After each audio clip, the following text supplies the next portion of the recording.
এখন আদা জিরে বাটা দিয়ে পনির আলুর তরকারিটা হয়ে গেল। এতে আদা জিরে আর টমেটো পেঁয়াজ কুচি তেজপাতা গুঁড়ো দিয়েছি।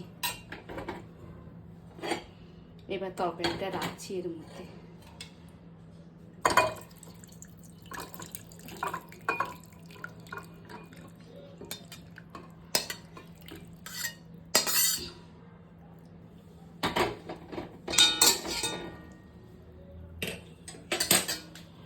ওই ওপর থেকে একটু রোস্টেড জিরে গুঁড়ো দিয়ে দিচ্ছি।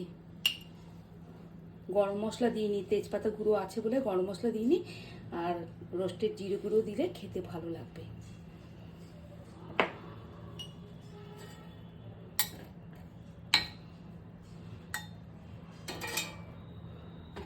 দেখুন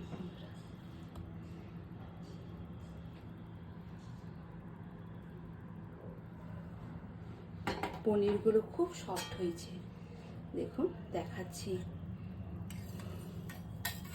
এই যে এতটাই সফট হয়েছে, দেখুন ভীষণ সফট, ভাঙতে মানে হচ্ছে না, নরম হয়ে গেছে।